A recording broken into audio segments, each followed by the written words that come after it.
Go ahead and call the meeting to order. Before we start with public comment, I'm going to read the statement. The Family Life Advisory Committee welcomes and encourages public comment. Registration to participate in public comment begins 30 minutes before the posted start time of the meeting. Public comment is not intended to be a question and answer platform with the committee members. Generally, committee members will not respond to comments made. Members of the public that are speaking as an individual have up to 3 minutes and will be asked to complete comments when the buzzer sounds. Those members of the public that are speaking on behalf of an organization have up to 5 minutes. A total of 30 minutes is allocated for public comment on today's agenda.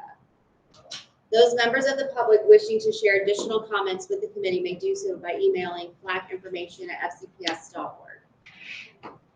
And today it looks like everyone is speaking as an individual. All right, first up is Katie. Puritan. C-U-R? Puritan. Puritan. Okay.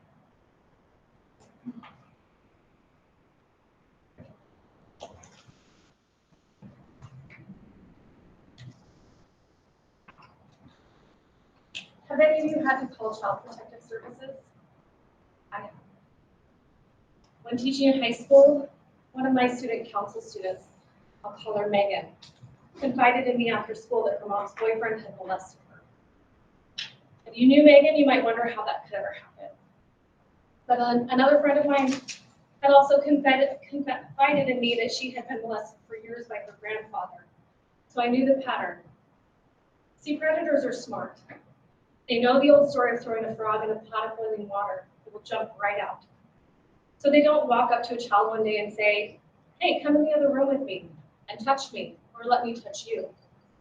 They know that they must first put the frog in water it will be comfortable with, and then slowly turn up the heat. So they make the child slowly become more and more comfortable, little by little pushing the boundaries a bit more, until suddenly they're doing things or enduring things that they never would have imagined from the start. And then they are made to think that it is their fault, that to say anything would be shameful, and so they are silent. This process is called grooming. It's a word we've heard thrown out quite a bit surrounding changes in health curriculum, and it causes people to recoil and be offended. Now let me be clear. Parents who have used this term are not saying that teachers and FCPS are planning to molest and abuse children. Although a quick Google search would pull up dozens of cases around the country who have. Mary Kay Letourneau should ring a bell. But those parents have noticed that the health curriculum today is unrecognizable from what we grew up with. When we were growing up, it was reproductive health. Remember, abstinence versus protection against unwanted pregnancy? Well, what do oral sex, anal sex, and solo sex have to do with reproductive health? Those are about pleasure. Do we really want teachers getting our children used to discussing sexual pleasure with adults? Who do you think children should be discussing sexual pleasure with? Who decided it's the school's responsibility? It's ironic that one of the videos being reviewed today is about sex trafficking. Has it occurred to anyone that the more comfortable our children become discussing sex and pleasure with different adults, the more likely they are to find themselves in a position to be violated? I'm not saying children should not be taught about sex. It's an important aspect of life. But to what extent should it be taught, and who should be teaching it? Over the years, more and more is being taught in the name of health. The topics are becoming more pleasure-based, the instruction more detailed, the videos more explicit. And now they're required to complete an additional semester for graduation. More. While much of this change in the curriculum has been slow and gradual, as all grooming is, as parents, we are not feeling more and more comfortable. And despite being told that to question it is shameful, we will not be silent. Please do not make our children more sexualized and more vulnerable to predators. Thank you.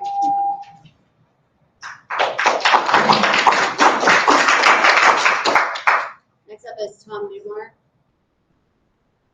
Sure, thank you. My name is Tom Newmark. I'm here just representing myself, and I want to express concerns about the video, in particular the video that was talking about gender identity I hope one thing that we could all agree on is that we want to have scientifically based, accurate information presented to students, and that's not what that video does. I sent you a pretty extensive critique of it. I think I made 7 or 8 points. It's in your email. I hope you get a chance to read it. I'll mention just a few points now. But one of them is that biological sex is not on a continuum, and that video said that. That's actually not true. So sexologists, when they're talking about male and female, they base that on what's called gametes, right? So you either make sperm or you make egg, and there's no gamete. Those are called gametes. Sperm is a gamete. There's no gamete in between sperm and egg. There's one or the other. And so if you make sperm, you're male, or have the potential to make sperm, you're male. And same for female. If you make eggs or have the potential to, you're female. And the existence of intersex conditions, which are more accurately called disorders of sexual development, is not evidence that there is like a biological spectrum. That's different than a gender identity spectrum, which is how people internally identify their own feelings of self-perception about themselves. That's a real thing. But to say that biological sex itself is on a spectrum is really inaccurate. There is a group of scientists that have proposed that idea, but it's very much a minority view. And if you're going to present information to students, you should present both sides and say, this is not the accepted, peer-reviewed idea. This is an interesting theory that a certain group of scientists presented in Scientific American. And so I want to make sure when we're presenting information, we present both sides and don't present things that are theory or interesting ideas as fact. Also, the whole idea of gender identity, as I explained to you, is it's a way of explaining gender dysphoria. It's a theoretical concept. It is not, and it does descriptively describe how people may personally feel, but it is a theory. It is a belief that there is this thing inside of us that is like almost like a separate soul. It's this metaphysical thing that is our true authentic self, that is our gender. And not everyone actually has that experience. That's not everyone's internal experience of themselves. So to say that everyone has a gender identity, that's going to confuse a lot of people because most people don't have that experience of feeling like there's something other than they are. It's to say nothing negative about transgender people who feel that. That's a genuine experience. We should be, very warm and welcoming to students who have this experience. But the idea is you shouldn't be presenting gender identity as something that everyone has. You need to use a definition that really will encompass everyone's experience and not just one. I don't personally have an internal sense of a gender identity. I didn't even know the concept that just was my body, right? That's how a lot of people experience life. And so you can confuse kids. So I do ask that you reconsider the videos that you're showing that are inaccurate. Thank you. Next up is Jamie Brennan. Thank you. I am here today to ask you to reject the materials presented for inclusion in the health curriculum, specifically the sex trafficking video and the video on gender and sexuality. Human trafficking is a very serious topic. There are many authoritative organizations that have produced information about this important topic, and yet submitted for consideration is a video from AMAZE, a related entity to Advocates for Youth, which is a partisan activist organization intent on encouraging and embracing sexual activity in children. Why are we letting resources by such an organization make its way into what should be nonpartisan education? Why are you allowing an activist group access in any way to our children? This is unacceptable. Similarly, the video on gender and sexuality is unacceptable. It intentionally conflates medical conditions that can cause inadequate hormone production and genital malformations with gender identity as a way of misleading the viewer into giving partisan ideology of gender identity more validity. This video too is not merely informative. It is intended to normalize radical gender identity theory for the viewers. It is not merely instructive and neutral. All materials used in class should be fact-based and facts only. Classroom instruction is not a time to condition students into your worldview. This kind of information conditions kids to accept things they never would otherwise. This information encourages sexual experimentation, which leads to sexual exploitation. Those of us who have been victims of sexual assault know where these things lead. You may think you're helping, but you're actually creating harm. Thank you. Next we have Tiffany Noble.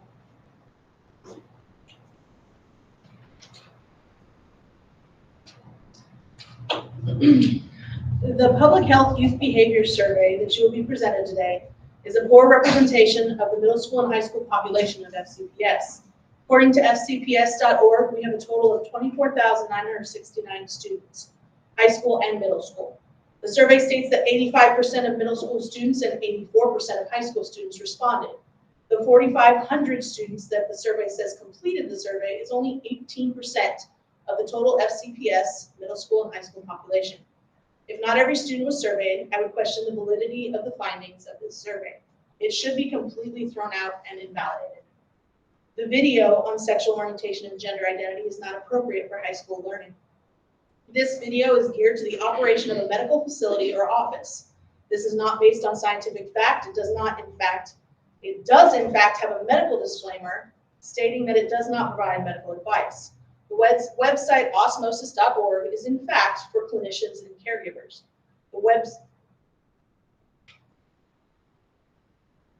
Not for high school students.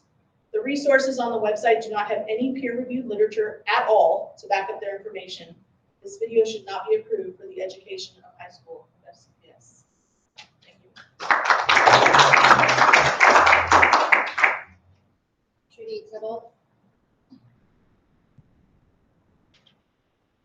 I am very disturbed by the videos that are proposed to join the sex ed curriculum for high schoolers age 15 to 16-ish. The video regarding contraception is presented in such a way that it appears as if every teenager is engaging in sexual activity or sexual intercourse already, and that anyone who isn't already is behind the 8 ball or not with the in crowd. This video makes it seem as though since all teenagers are already having sex, that all they have to do is just choose their preferred method of birth control and everything is okay and they're good to go. The video has a tone to the narration that makes it appear as though sexual activity or intercourse has already been or is being approved for all those teenagers watching it.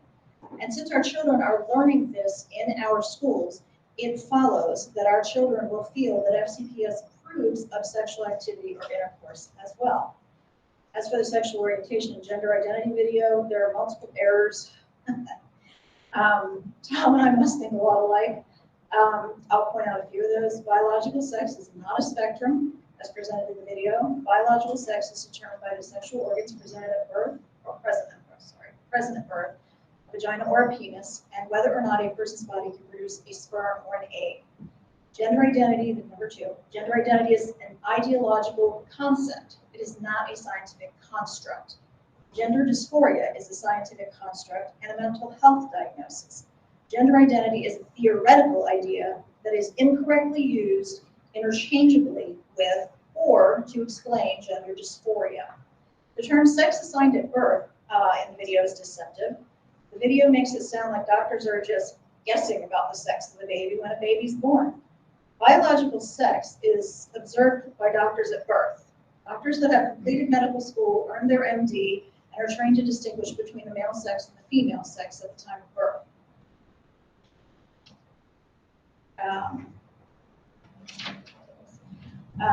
Back in September 2022, Sue Johnson, president of the Board of Education, and Mr. Day, another member of the Board of Education, expressly stated that they were against the use of videos and materials from a maze, which is related to the group Advocates for Youth. But yet the video is about sex trafficking is from a maze. Why would the board send a video from a maze to FLAC for consideration? When I went to view the video for sex trafficking, another video came up that was suggested to me. It was a video entitled, "How many times can a person masturbate in one day?" It was a cartoon video of a boy who was masturbating to internet porn. It even said in the video that a person can masturbate as many times as they want to in one day, as long as it did not interfere with their regular life. Everyone on the FLAC committee that votes to support the newest sex education curriculum will be negligent and liable for the irreversible damage this curriculum and materials will do to our children. Please do not use this curriculum and materials to further confuse our children in an already confusing and challenging time in their lives. Thank you.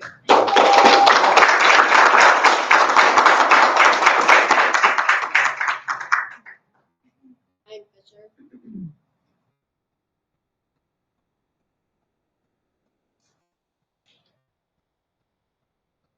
The videos are fine. I don't know what you're talking about. The health curriculum for Frederick County Public Schools is adequate for educating students on LGBTQI issues and specifically on social topics. It is to be commended that the committee supports inclusive measures with regard to all students and that they are sort of vocal about it. What should be included in this discussion is how FCPS supports these students beyond education so that any adverse or precarious situations that they find themselves in do not negatively impact their material conditions. Preventative measures on issues of safe sex, like free condoms and contraceptions, the resources for abortion and referrals for services. I realize this leads into what the health department now controls, health needs and school-based health centers. But you do need wraparound services to ensure a student has a fulfilling educational career. I'd like to hear more about that discussed today. To the detractors, those against the curriculum as it stands, their contention being LGBTQA students, I would encourage you to not allow them to collapse effective school policy simply because they do not agree with the notion of social acceptance and do not understand the concept of frequency awareness. There are issues with modernity, not yours, and you should not have to continue with them. Thank you. And last, we have James Wagner. Hello, yes, good evening, afternoon. Yeah, I'll be brief. So I briefly looked at the videos. By the way, I'm a substitute teacher in Frederick County Public Schools, but I don't teach health per se. I do teach biology. So I'm here mainly as an individual, however. I do have some questions that I hope you'll get to in the meeting about some of my points. So my main concern about the videos, and I must say the overwhelming consensus of the people that bothered to come out here today was, I would summarize it as an absence of a spiritual context in these videos. I think it was speaker number 5, Judy or Julie, really echoed some of my sentiments about the first video in the list about contraception. It was choose your method and you're good to go. Nothing about the morality of abortion, for instance, the importance of your new bodies as maturing into potential parents. I'll just comment along those lines. When I was learning sex ed, I think it was 6th grade, and perhaps maybe there is something like this, but I remember a little booklet we got, and the boys got one and the girls got one, and the title was something like, "What a Miracle You Are, Boys." That's the one I got.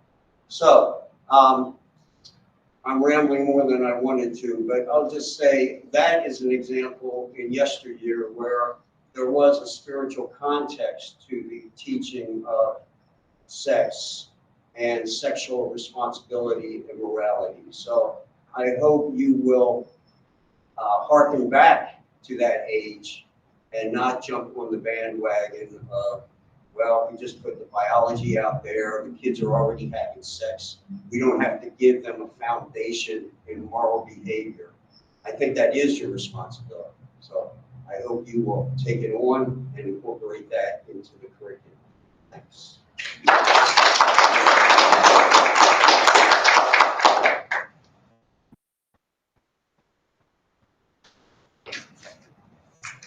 Now we'll introduce the members of the committee. We'll start with Adopting charts of the Brunswick High School feeders. Speaker Mayor Hannah Peter. Jennifer Korth, Governor Thomas Johnson High School feeder. Holly Nanarini, Linganore High School feeder. Lucas Cesarolo, student member of the Board of Education, and I go to TJ High School.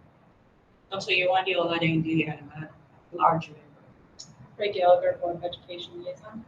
Renee Nakada, and I have a daughter, Kim Elementary. Megan Jones, and I'm from the Walkersville feeder. Jen Metcalf, I'm here on behalf of Intimate Partner Violence representation. I also have students and the TJ and Frederick I. Peter area.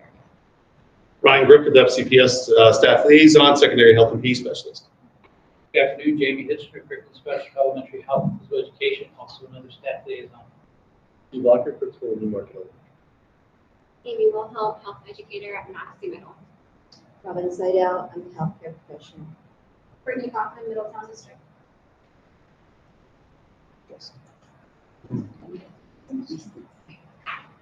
Now we're gonna look at the previous minutes. If you all take a few minutes to look those over. If you have any questions or updates that need to be made, we'll discuss those.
Any notes or anything?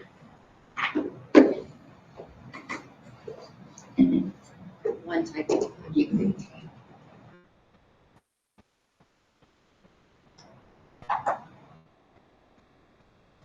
There a motion to approve the minutes? Madam President, I move that we approve the minutes as written with the correction that we mentioned.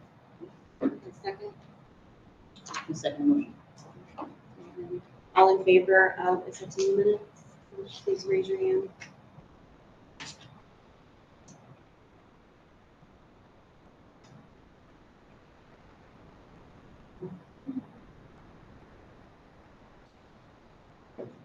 Any objections? Any abstentions? Minutes are approved.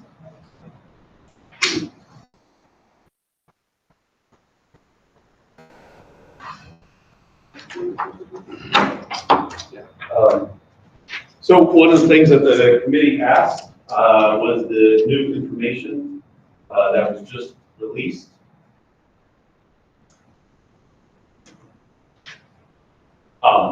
And so we've reached out to the health department. Dr. Brookmeyer was able to provide some information related and allowed us to have Rissa Watkins from the health department, the epidemiologist at the Frederick County Health Department, who has created a presentation for us based on the YRBS information. She does have a presentation, and then she will have an opportunity for questions at the end. Is that okay? Wait till the end, or is that? I'm flexible. Okay, there you go. You have the floor. Thank you for being here, and thank you for presenting. You're welcome. Thank you for being interested in the YRBS data. So YRBS, as you've already heard, Youth Risk Behavior Survey. from the government, so we have to use acronyms, but we should at least identify and define them first.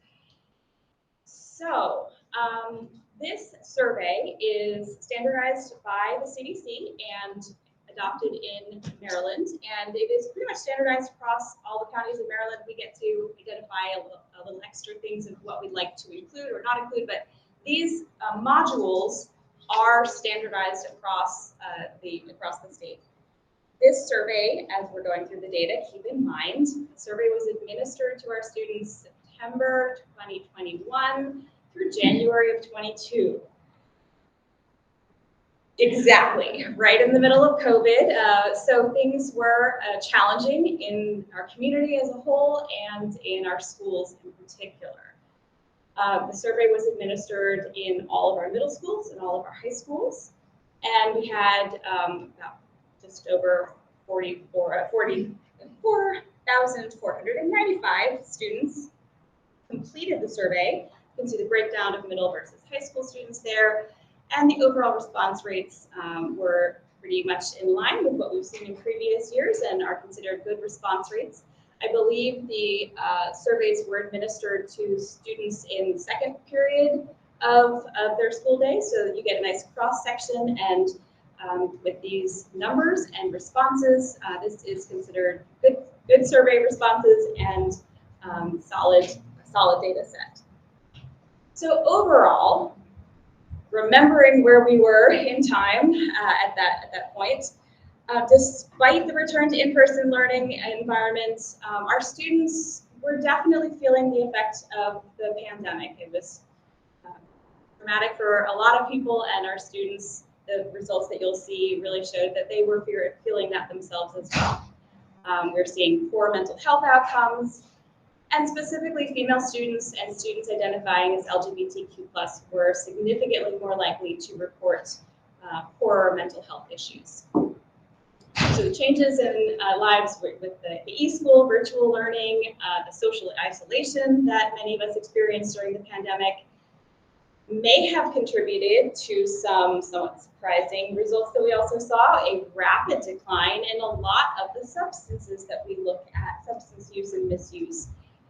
So tobacco, alcohol, marijuana, other illicit substances. So there's always a silver lining to every situation. So it's interesting, we're seeing more mental health issues, but lower substance abuse issues.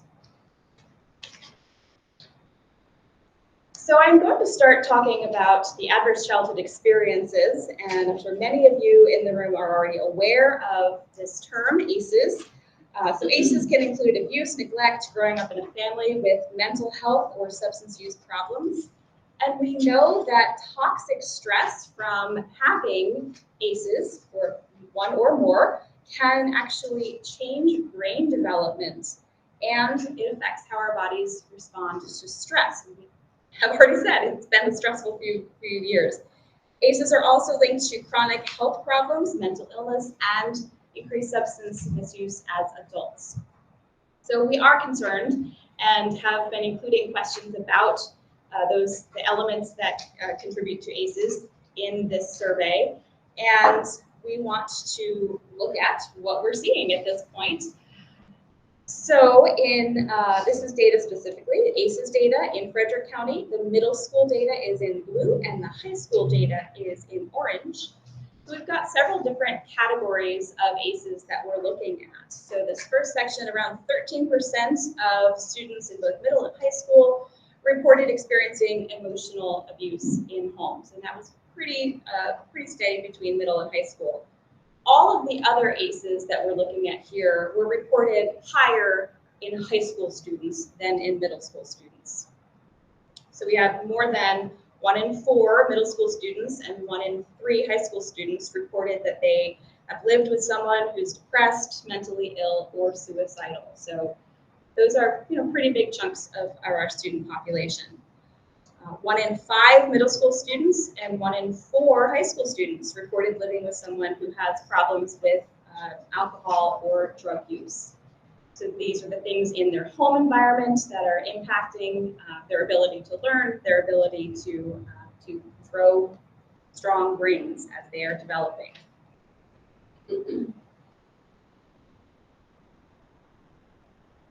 So as I mentioned, we know that as you have multiple ACEs, the more you have, the more the impact is compounded. So the effect adds up, and it can affect the child over their entire lifespan. So the more ACEs a child has, the greater their risk for other negative outcomes. So we are particularly concerned when we look at students that have multiple ACEs. So this slide was prepared by the Maryland Department of Health. So we've got a little different color scheme here. They show our high school data in red and our middle school data in blue. So while half of our high school students and almost 3 out of 5 of our middle school students reported having no ACEs, so that's the good part. We see that 1 in 4 students who reported having 1 ACE and 1 in 10 high school students report having 3 or more ACEs. So these are our students who are at greatest risk for, they're experiencing more stress, they're greatest risk for having higher risk behaviors and future issues in their adulthood. As we said, multiple ACEs means higher risk. So when we look at this graph, this is really interesting, and it is also thanks to the Maryland Department of Health.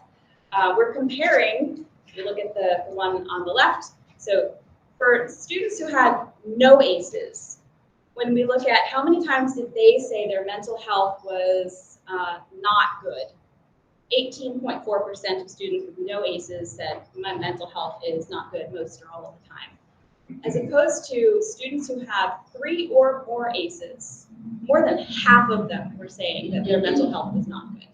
We're seeing that impact of multiple ACEs. When we look at whether students have ever had sexual intercourse, 15% of the students reported who have no ACEs said that they've had sex, and almost 50% of students with multiple ACEs reported having sex. And when we look at students who said that they have attempted suicide, almost 13% of students with no ACEs said that they had attempted suicide, but more than double that, 30% of students with 3 or more said that they had attempted suicide. So we're definitely seeing what the literature holds out. We're seeing here in Frederick County, our students with multiple ACEs are experiencing worse outcomes at this point, and that will likely continue throughout their life. We'll get to what we can do about that in a little bit. But along those lines, I did want to mention the mental health questions that were addressed in this survey. We know mental health affects our overall well-being as well as our physical health. And I've already said that a couple times, but we know the pandemic was stressful for all of us. And we're seeing increased mental health issues across our population and especially in our students. So the middle school data is on the left here. And we're seeing that 1 in 4 middle school students reported that their health or mental health was not good most of the time in the month before taking that survey. And that darker blue bar right next to it, more than 1 in 3 middle school students reported that they felt sad or hopeless for almost every day for 2 weeks and that they weren't able to do their normal activities. The high school data is on the right, and we see that almost 1 in 3 high school students reported that their mental health was not good.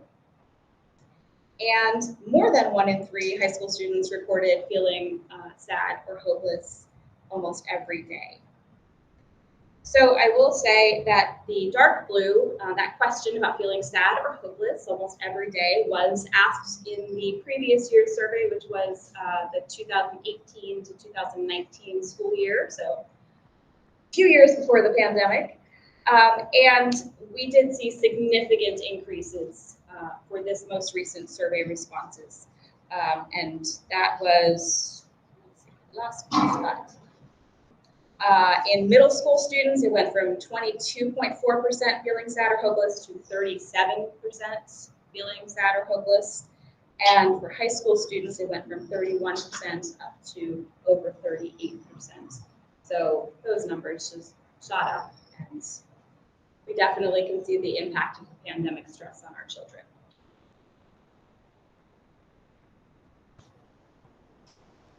Similarly, there are 3 questions in the YRBS survey that relate to suicide.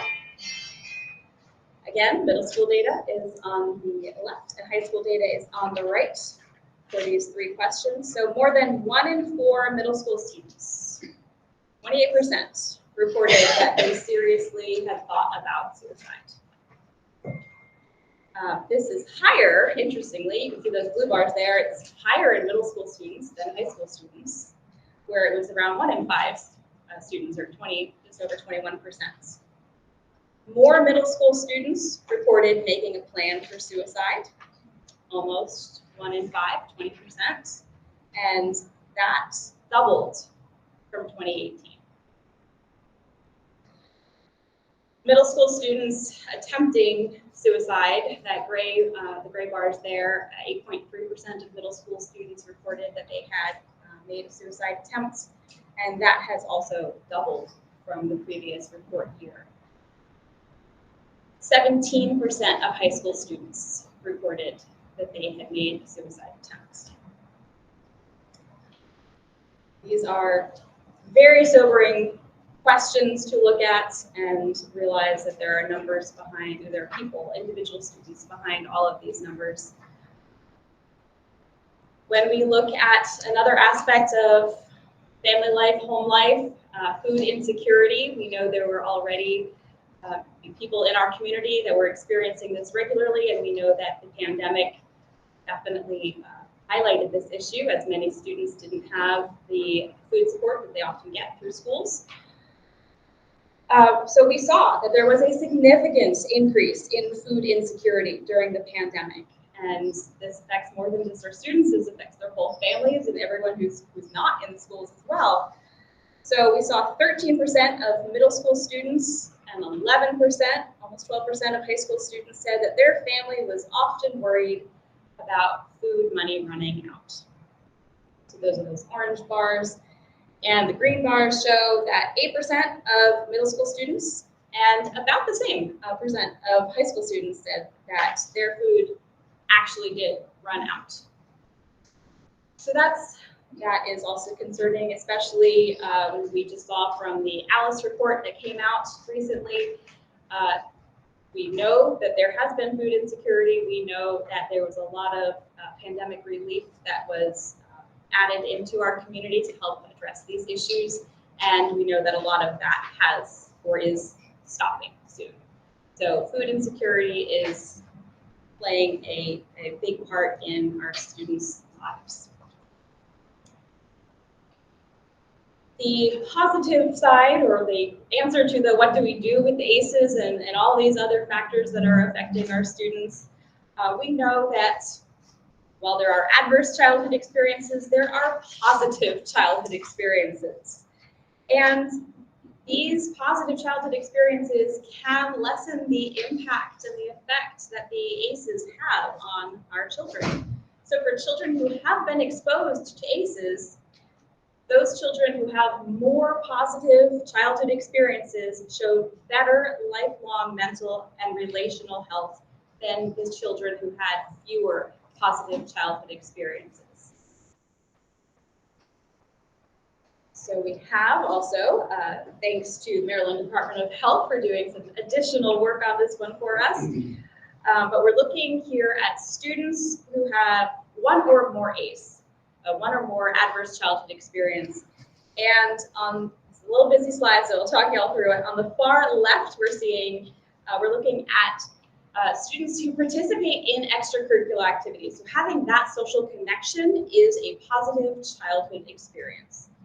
So we can compare children who have that positive childhood experience, who also have some adverse childhood experiences, and look at the risk behavior of current e-cigarette use. Are the kids vaping? So when we look at high school students who don't have this positive childhood experience of being in an extracurricular activity, 19% of them said that they lost on my own slide, my apologies. 19% of them are saying that they used e-cigarettes, as opposed to 27% who, the 19% is children who do not participate in the extracurricular activity versus the ones, nope, I got that one backwards. My apologies. So having that extracurricular activity lowers the reported rate of using e-cigarettes. So only 19% who are doing that positive activity are using the e-cigarettes versus 27% who don't have that positive activity are reporting e-cigarette use. All right, so same pattern with the rest of them. I can get this, I promise.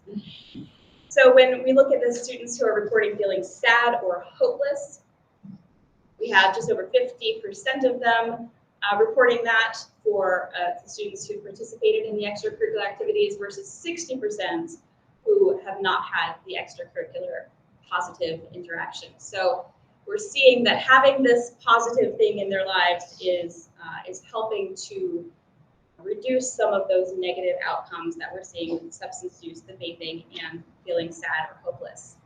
So same thing on the right side of the slide. We're looking at the positive childhood experience of being able to talk to an adult about their feelings. And we see that children who are sad, children who have that positive experience report feeling sad or hopeless less than students who don't have that. And they also report not having poor mental health as much as those students who are able to talk to an adult about their feelings. So this is similar to that last one, just looking at other issues. I wanted to tie these in because I just talked about food insecurity. We know that can have a huge impact on a child's emotional, mental, physical well-being. So if you're food secure, you have that positive childhood experience of not having to worry about your food. And we see that students who, even if they have other ACEs, if they are food secure, they report carrying a weapon to school less often than students who are not food secure. And the same thing with mental health. If they're food secure, they're reporting poor mental health less than students who are food secure. And lastly here on the right, when we look at having 2 or more adults to support you aside from your parents, we see that people who had that positive experience reported planning suicide at much lower rates and also reported carrying a weapon to school at much lower rates.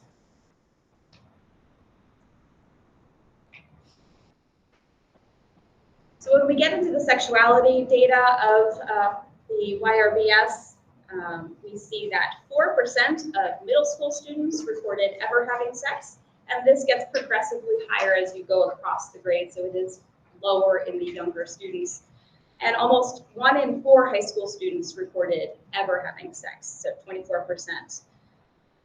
For high school students, 17% reported being currently sexually active. And of those 17%, 13% said that they did not use any birth control. And this was specifically asking for students who had a sexual partner of the opposite sex and that they were currently sexually active.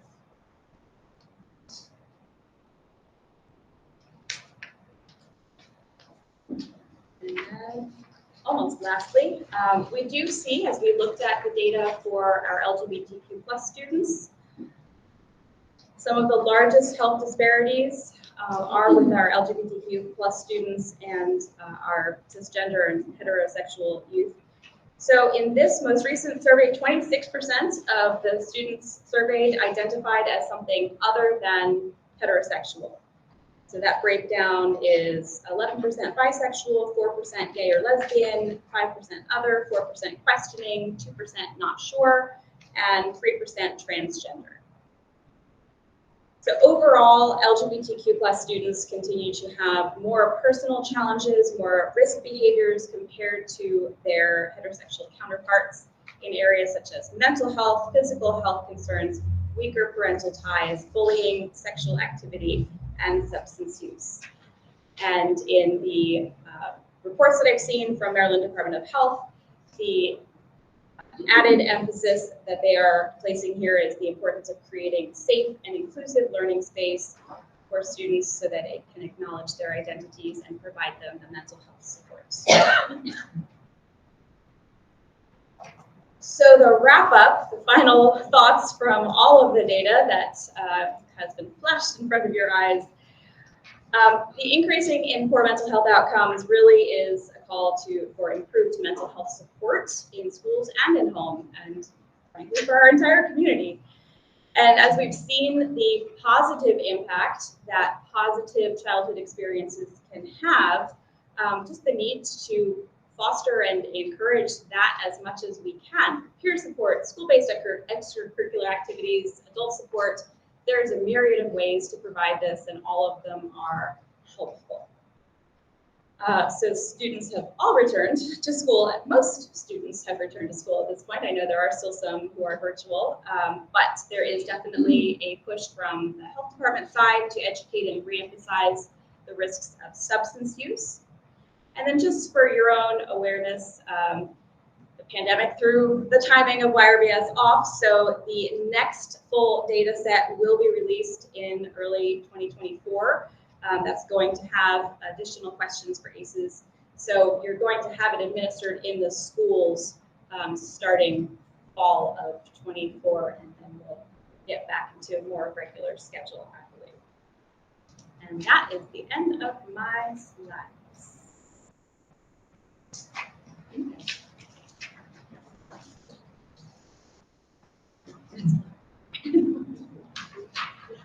I will say this was a very small subset for the high school survey. It's about 100 questions. For the middle school survey, it's over 80. So there's a lot of data to go through.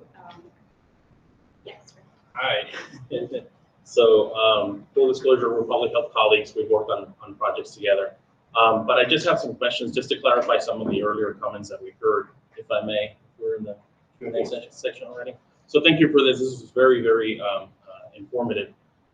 Number one, I already know the answer. These results are available online from Maryland Department of Health, and they have it there by county.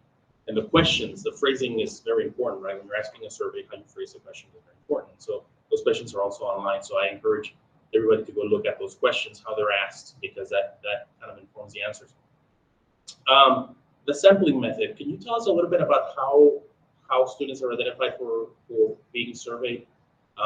Is it a random? Is it parent in, parent opt out? Because if parents opt out, that could skew the results, right? Versus the parents that allow their children to take the survey, etc. Can you tell us a little bit about that? Absolutely. So I can say for your first point that the Maryland Department of Health has both the survey questionnaires themselves and the data sets for counties on their website. We also have it on the Frederick County Health Department website. It's a little easier than sorting through all the other county information, so you can go straight to our data section for that.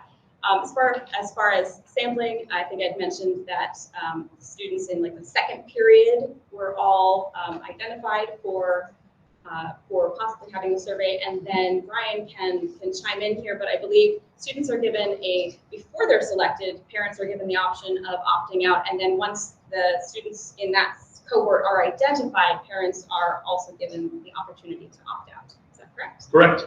So we do provide two different opportunities for opt-out. The first one is given at the beginning of the school year. We don't know if the students are participating in the survey. They haven't been selected yet, but it is still just an open opportunity. If you don't want your student participating, here's an opportunity to do it. They can opt out at that point in time. Once students are selected, there's a second opportunity where the identified students will be given a second opt-out form saying you have been selected. If you want to opt out, you can opt out at that point in time. How the students are selected is we basically send in all second period classes. We do not identify students at any point in time. The only thing that is identifiable is Frederick County Public Schools. So we send out a thing. Here are all of our second period classes for the various schools.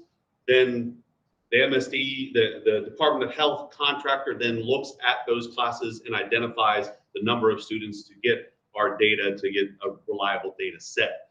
So then they send that data set back to us and say and again, I don't know if Monocacy Middle School was selected, but so. I came all of them. So Monocacy was one of the ones. If that school was selected, then that school there is a point of contact for every school. That point of contact, typically an assistant principal, then sits there and works with the teachers who are selected in order to go through the process. The teachers who are giving the survey also do a little quick survey as a quick training at the beginning of the day as well. So they come in, there's a coordinator from the Department of Health, a contractor who comes in and supports the implementation of the survey as well. And one more question, if I may. So you gave us some of the information and it's aggregated, middle school, high school. Is it de-aggregated so that we can see 9th grader versus 12th grader? Because there's a big difference there in development, right? And so it would be interesting to see any differences at that level. I'm not asking for that, but is it available so that we can go find it? Yes, so the data, are you pulling something up? Here, up now. Thank you. Thank you. Yes, so there are detailed tables provided from Maryland Department of Health that shows every single question by grade, by age, and by race and ethnicity. But that is going to be, there's like middle school data like that, and then the high school data like that. So we do have disparity data and a little bit more granular by, like I said, grade, age, and race, ethnicity. Yeah, detailed tables. They are detailed, let me tell you. And then just one comment that if you do go and look at those results, some of them are suppressed, and it's because the number is so small that if you're smart enough, you can actually figure out who they are. And so that's why they're suppressed, so that there's no way to reverse engineer those results. Yes. So to protect the students' confidentiality. Excellent point. Oh, great. I just, in terms of the opt-out, do we have a sense of how many students or what percentage of students do opt out at either one of those points, the first opportunity to opt out, the second, you know? Pretty low numbers. So, yeah. But so the Department of Health does keep all of that information. At the state level, I don't remember. Yeah, sorry, at Maryland Department of Health, sorry. And we will include these links inside of the minutes. So we will have the questionnaires linked inside of there and the data link as well. And if you're flipping through, sorry, Monday, it says at the top, obviously the year of the survey, but then Maryland high school students, and then the county is right under it. So, you know, if you're flipping between high school and middle school, just make sure you've got Frederick County underneath it. So I'm looking at a couple of things, or thinking through a couple of things here. So you talked about, you have 3 more ACEs, 3 or more ACEs, sorry, that the risk increases as well. And another thing that, I don't know if you mentioned this, but I presume that, I mean, I would love to go there and see this disaggregated by race at least, because when I think about ACEs, I'm thinking about social determinants of health and how both of those are linked, which obviously you didn't talk about, but I know they're probably, and for those who may not be familiar, social determinants are like those conditions in the places where people are born, they live, they work, they age, they play. And if you think about that, the social determinants, can you speak a little bit about that, how that's connected to the ACEs, and if you looked at some of this data segregated by race, ethnicity, for Frederick County? So the social determinants of health pull in the fact that we know our health is about more than just the presence or absence of disease, and more than just our genetics, and that it pulls in our social connections, our environment, and for all of us, we know, where we live is a function of what our job is and how much we're getting paid and how much housing we can afford, and also where our parents lived, where we grew up. And all of that ties into the different experiences that our students and everyone in our community has, because we have different exposures and different social determinants that are all playing a role in our overall health.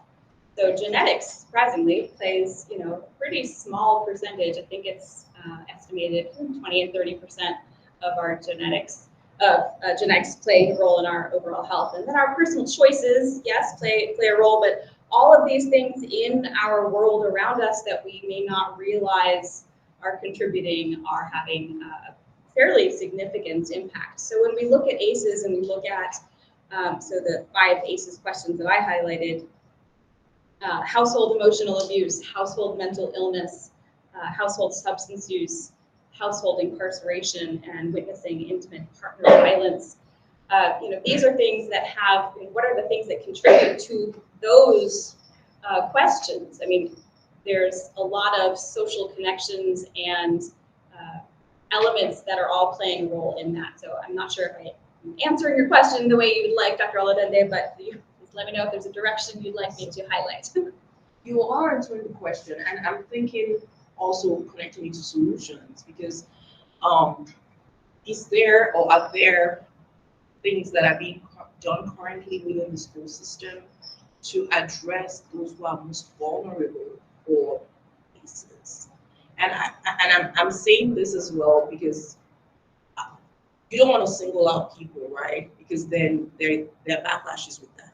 But if we know that particular groups of people may be more vulnerable to 3 or more ACEs, then what approaches can be taken? And this is not a it was really the loan reset, but really just thinking like what can be done in that space. And we may not have an answer, but it was just that's how my brain just And I will say there's the School Health Council is another committee that has input from community partners that does speak into more of those and how those things are addressed at through the school. Most of the ACE questionnaires have like 10 and 14 questions on them. How did you come up with these, and do you think it would be beneficial to have them answer more? Very good question. So Maryland was an early adopter for adding ACEs, an ACEs module into the YRBS. So it's a national survey, but then states, you know, as we're looking at how we can improve the process and what new things we want to add. So the questions were added a couple years ago, and they were really trying to figure out how best to focus in on specific areas, realizing this is already an incredibly long survey that we're asking students to complete. So the first round that, I know Maryland wasn't the only state to add that module, but it is, you know, it wasn't just Frederick County coming up with saying we want these questions. It was a much larger discussion than that. So they were really focusing on some of the more overt, obvious ACEs, because some of them get a little bit, they're all very important, but some of them are very, very obvious.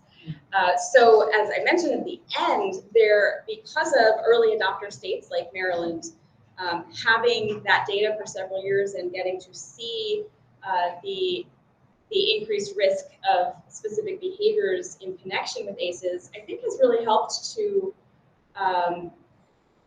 enforce the need for more standardized ACEs and more complete ACE information. And so the module is being adjusted, and then in this next cycle, it will be expanded to 8 questions.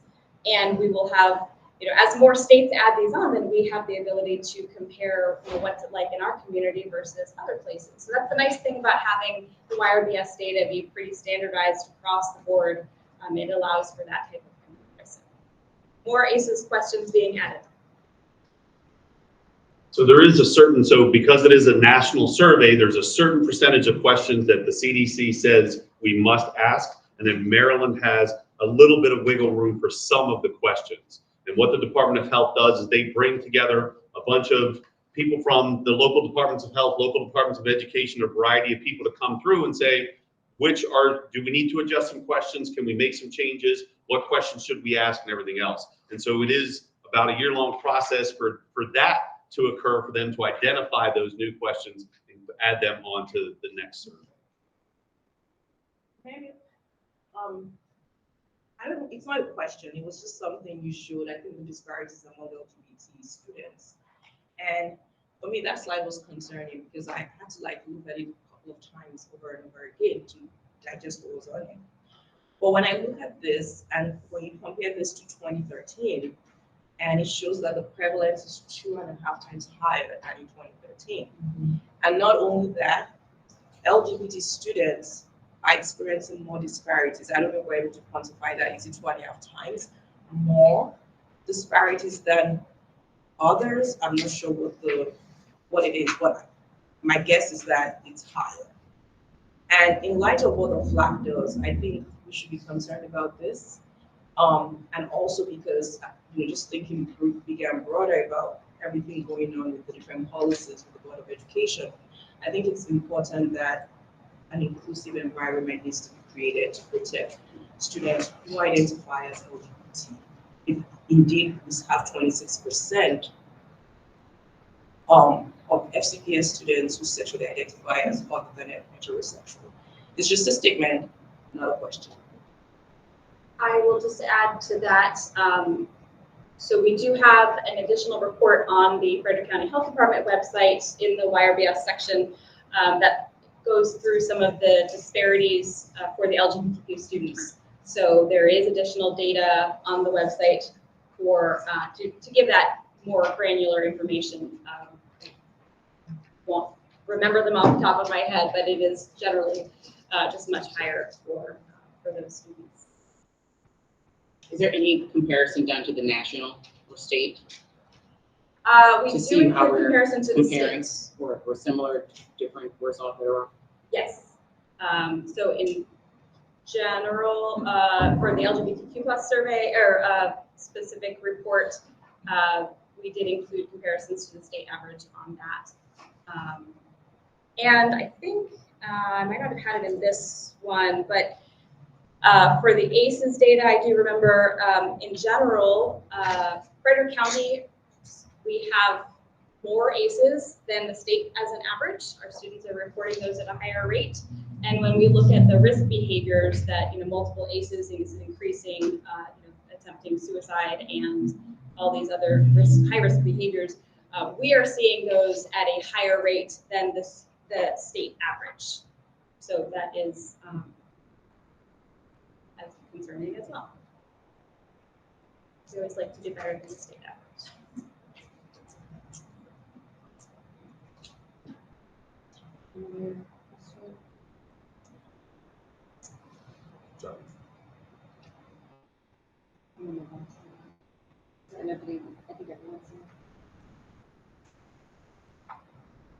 So thank you, Rissa. Thank you for being here. Thank you for presenting. We appreciate it. The information is part of our minutes. Would you, looking at the time, would you like us to address the next steps in the health curriculum first and then cover what videos we can? Or would you like to do this? We kind of have to do at this point in time. The videos, we don't get to them, we can postpone until fall. It makes no sense. Yeah. Yeah. Okay. Yes. I move that we do the next steps. I second. We're adjusting the order of the agenda. Yes. Well, next steps first.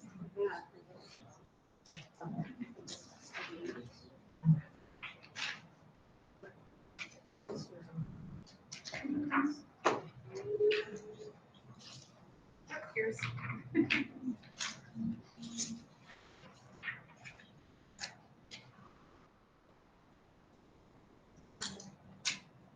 So thank you for adjusting the agenda. What we wanted to do, what Jamie and I wanted to do was just to give you an overview of some of the things that we're going to be looking forward to, some of the things that we will be bringing to the council the committee next school year as well. So we just want to go over a quick presentation. Okay, we'll look at the elementary health side first. You can see detail on the bullets on the screen. Just kind of an anticipated process moving forward. Just once again, before I even get into the presentation, I need to reiterate, we have had no new materials introduced introduced into the school system this current year.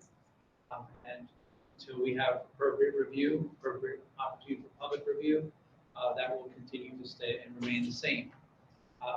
Looking forward, we have a process in place with our summer curriculum workshops that will be conducted here in June and early July, and hopeful to have some materials ready to present for the fall. Some of the areas of focus, as you see bulleted, we're going to look at revising the grade 5 lesson on puberty education. With that, we have to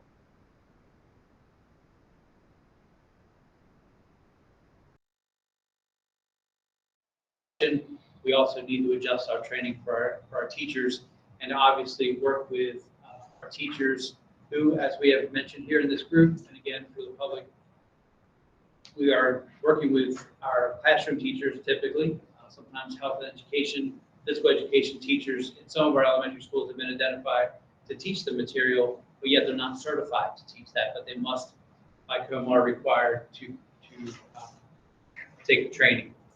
So we want to make sure we look at updating our training materials for the family life and human sexuality lessons. Revised parent guide accordingly would also have to be revised. So we would make sure we have a great support for parents. Again, our current parent guide is available online, as we detailed in previous meetings. It also goes out for communications when parents are making that decision on whether to opt out their child from grade 5 family life and human sexuality lessons. Looking again to update that, work with some of our student populations, and make sure everyone is all inclusive and representative in that document. The next piece, looking at a unit that is going to be termed Healthy Start Lessons. These will be lessons that are pre-K through 5. These will comprehensively cover not just family life education pieces, but some components will be family life. So I wanted to share that with this group, that we can look forward to seeing that, hopefully as a resource to bring to this group in the fall. The Healthy Start component will deal with many aspects of elements of health, and exactly as it says, a healthy start. So our background and our basis for that would be to how to equip classroom teachers at the beginning of their school year. They're getting routines established. They're establishing a comforting and welcoming environment. They're working on having that open communication on how, if you will, business is conducted in each classroom. So these help set some norms for stability, how we get along, how we have healthy relationships, and really help a teacher get their classroom started. But more importantly, by having this instruction, students understand what the expectations will be as those routines are established at the beginning of the classroom year.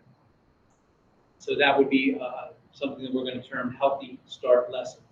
Anything that is family life related in those lessons needs to be brought to this committee first, and we realize that. So we'll make sure that that gets put out there for review. Again, as I said, as I started with my opening comments, no new lesson materials will be introduced in our classrooms going forward until they are approved by class, ultimately the Board of Education.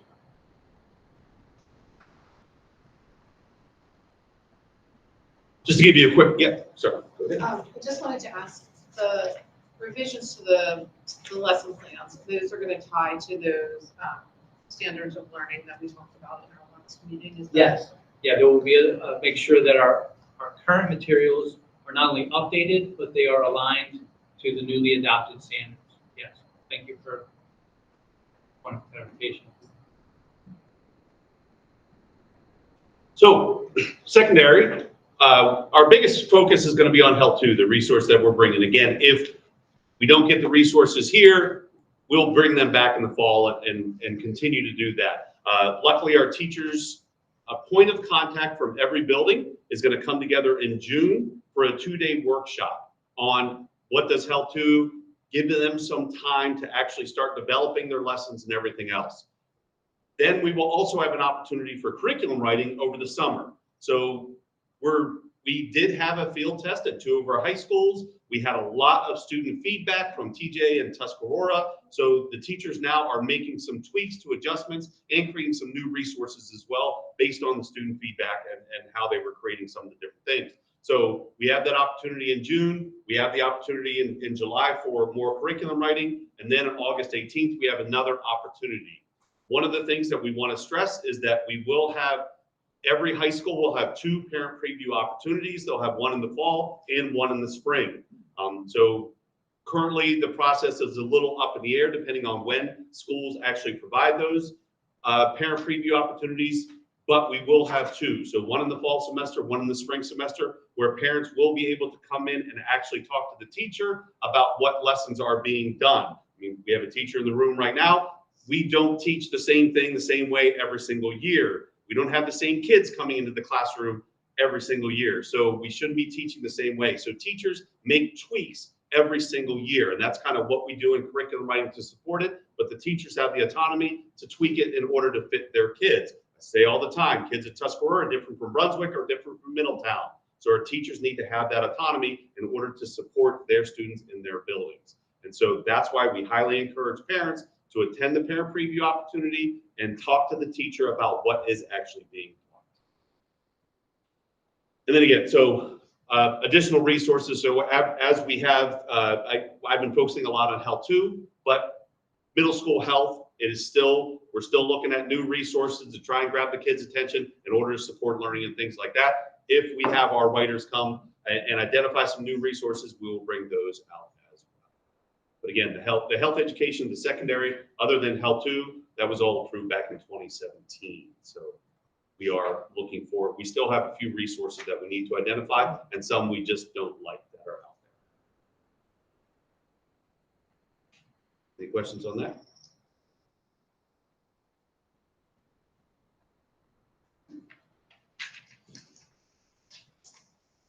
The first one. It's up to you. We'll try to do one. We have 13 minutes. Okay. Okay.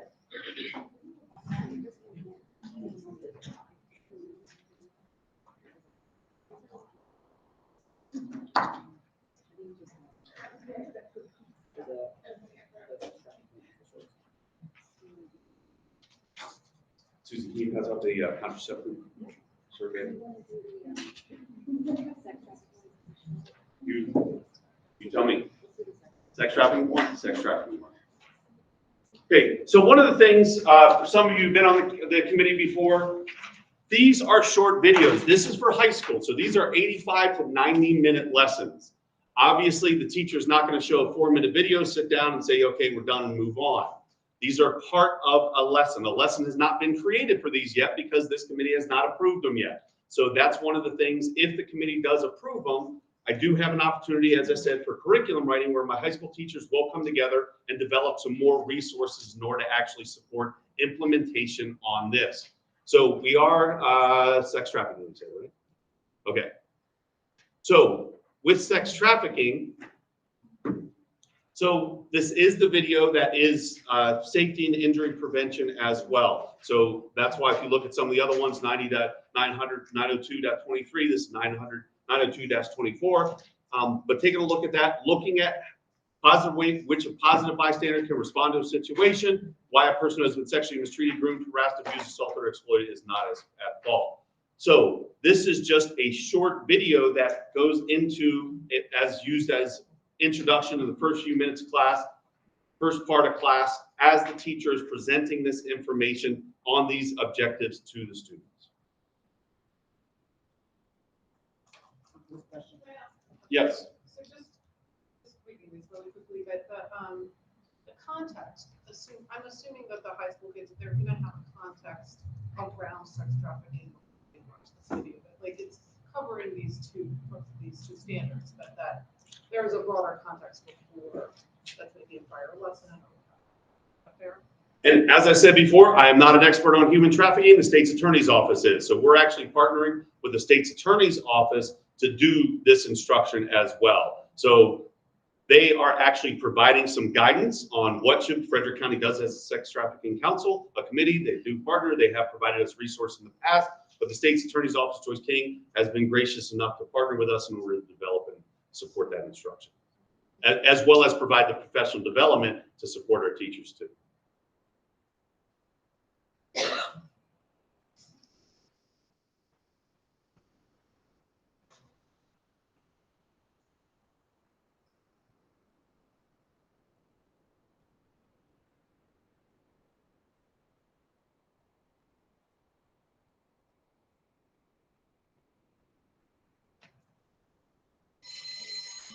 you just divide the distance by the time and, Kevin, is that you? I'm too bummed out to go to period 4 physics. You guys, go on without me. What happened? Last night, I ran to the TV like I do every Tuesday to watch Commander Xander and her amazing adventures across the cosmic pathways of yesterwear. But I must have gotten the channel wrong, because instead of a pulse-pounding hybrid of science fiction and high fantasy, it was a documentary on sex trafficking. You could only watch 5 minutes before I ended up like this. We actually just learned about trafficking in health class, Kevin. And I think if you'd watch the whole documentary, you might feel less disturbed and more empowered. Learning the facts helped me a lot. And I think it'll help you too. Also, while this information can be difficult to process, it's important to remember that it could be happening to someone you know. We should focus on supporting survivors. To be honest, I don't really even understand what trafficking is. Basically, sex trafficking happens when one person causes another to take part in sexual behaviors in order to gain something of value, whether it's money, food, or a place to stay, clothing, drugs, a job, or even a ride to school. Anyone can be a trafficker, even someone the victim knows or trusts, like a family member or someone who acts friendly or romantic. And sometimes the victim might not feel like they are being forced or manipulated, or even realize that they are being trafficked. This process is known as grooming. The trafficker can promise love, a romantic relationship, or safety in an attempt to build trust with the victim. The trafficker might lie to, manipulate, or threaten the victim. Examples of lies include telling the victim that they'll get in trouble for taking part in sexual behaviors. Manipulation can include gifts or providing protection, or threats of harm can be made against the victim or their family. No matter what the situation, the most important things to remember are that sex trafficking is always illegal, and especially that it's never the fault of the victim. But something like that could never happen here, right? Actually, it's more common than you think, and anyone can be trafficked. It happens to people of all genders, races, ethnicities, sexual orientations, and age groups, from big cities to suburbs in the United States and across the world. It does a lot of damage to whoever it happens to, even after the trafficking stops. Is there anything I can do about it? The first thing is to know what adults you can trust to talk to if you think someone you know might put you or other people in a dangerous situation. And to help others, you can keep an eye out for signs that something might be wrong, like injuries that don't make sense, being gone from school a lot, keeping to themselves, or seeming more tired than usual. Of course, people could show these signs for a ton of reasons other than sex trafficking, and individual reactions to trafficking can look very different. But if something doesn't feel right, or you are worried, it's okay to check in with them or a trusted adult, just in case something's wrong, no matter what it is. Thanks, guys. I feel a lot better now, and more prepared to help other people. Just like Commander Xander herself. Speaking of which, can I get you guys in for Commander XanderCon next weekend? We can cosplay as the entire bridge crew and go to the Yesterwear geography panel and get pizza in the food court and try to find an original copy of the Series 1 SS Yesterbolt pop-up Starboard engines. To learn more about sex trafficking or get help, talk to a trusted adult. You can also contact the National Human Trafficking Hotline at 1-888-373-7888. Text help or info to 233-733 or visit humantraffickinghotline.org.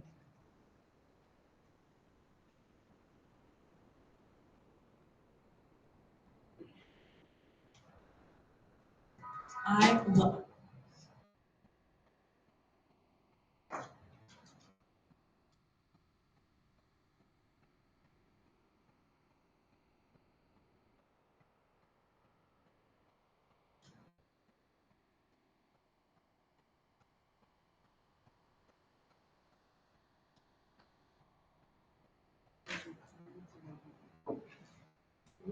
Everyone can take in on this, but if you all have comments, you can go ahead and start. You can raise your hand to be recognized. Start talking, so we can track. Hi. I think from an instructional design standpoint, it's not entirely clear why this is a video, but the material is generally more appropriate for text. There isn't anything in the graphics that really presents a concept that makes it clear what we're talking about. So, for that reason, I wasn't too impressed with it. but, you know, I have a focus group of 1 at home, my 8th grader, so we looked at it together. And I was actually surprised that he was able to take and understand the basic concepts presented. When I asked him what the video was about, he said, when someone gets someone else to have sex for their own advantage, is what sex trafficking is. He said, sex traffickers bribe or threaten. And he said, it can happen to anyone. So unprompted, he was able to come up with that. So it wasn't bad.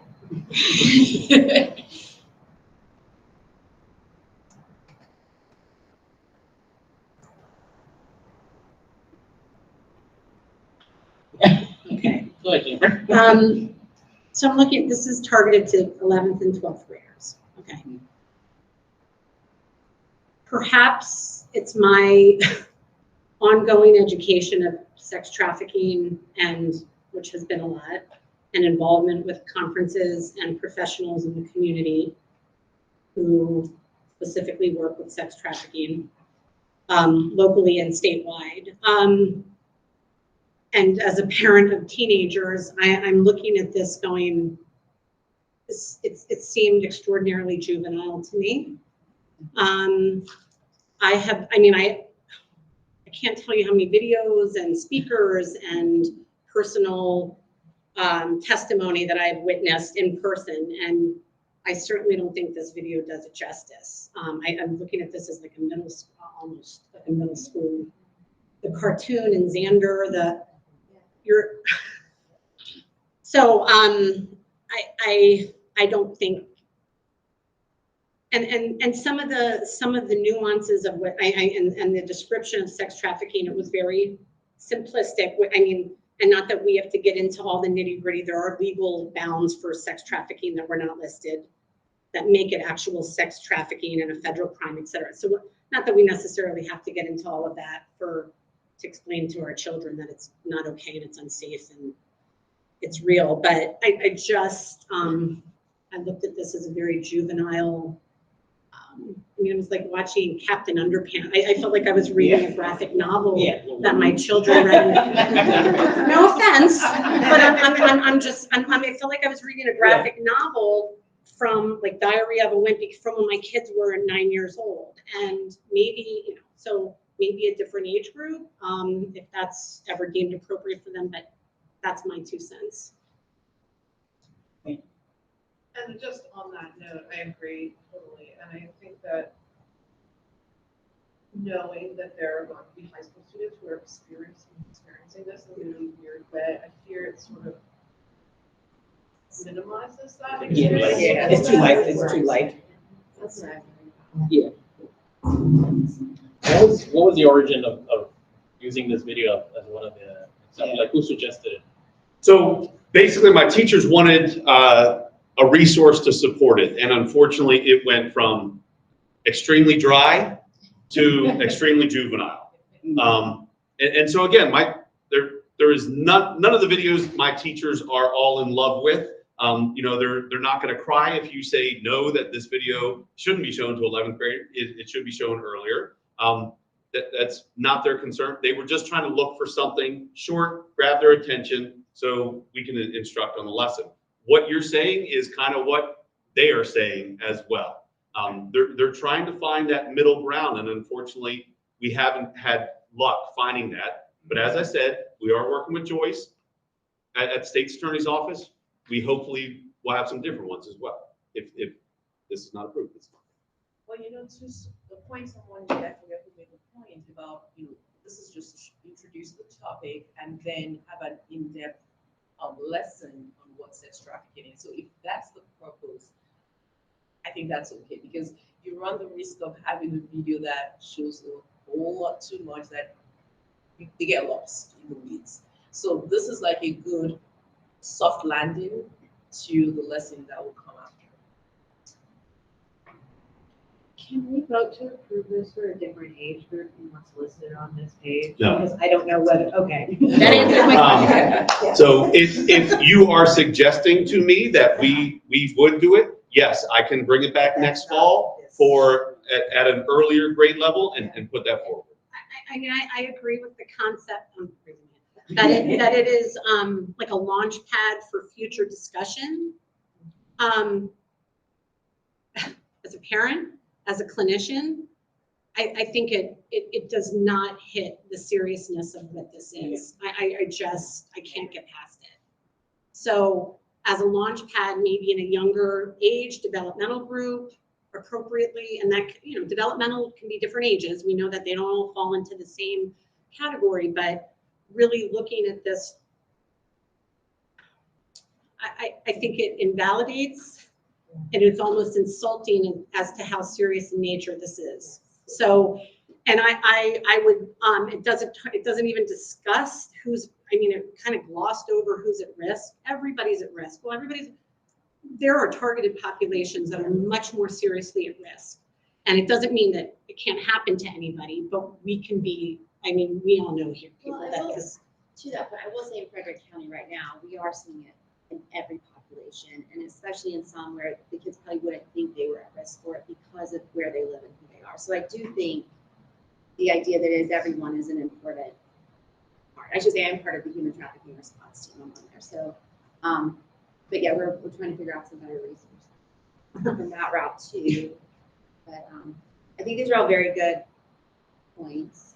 I do want to like respect the time, and so. And please put those comments down. Right. So if there is, and again, I totally understand, I'm not married to any of these things.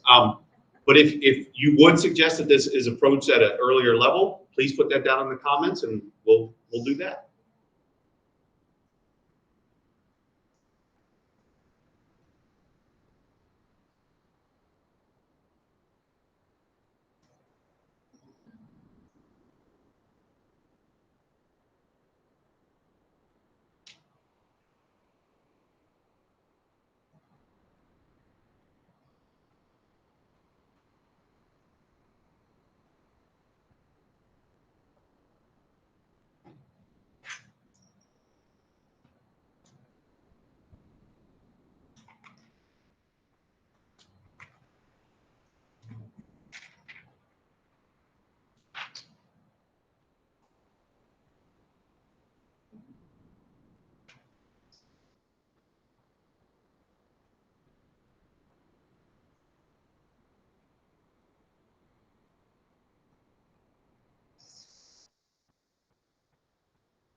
As collecting those, I do want to thank you all for your service. This year it's gone by really fast. We've had some good times.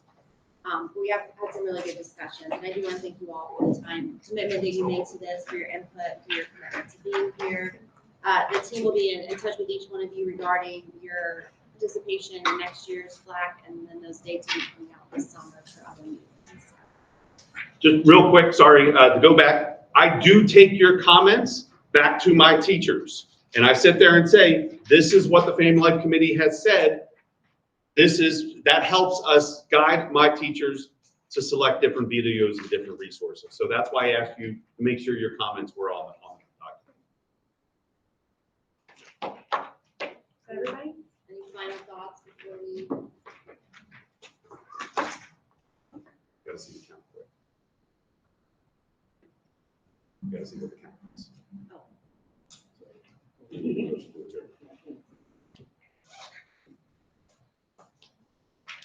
I do have one comment about the presentation, and really just, I'm so alarmed by the statistics, and you know, you see it in the news about mental health and suicide and all of these things, and it's really so alarming.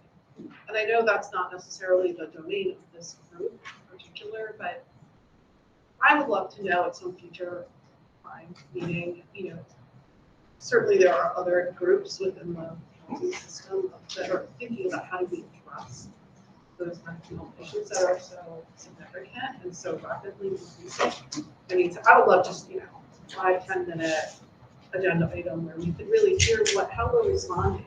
Of what other groups are doing. What other groups are doing. Yeah. Teachers feel the same. We don't have a full-time psychologist in our building. There's such a need.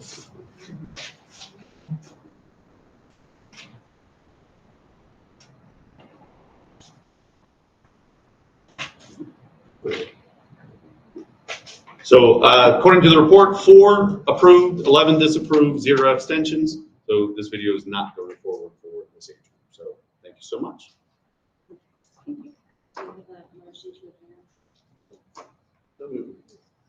Second. Perfect. Thank you all for being here. We appreciate it.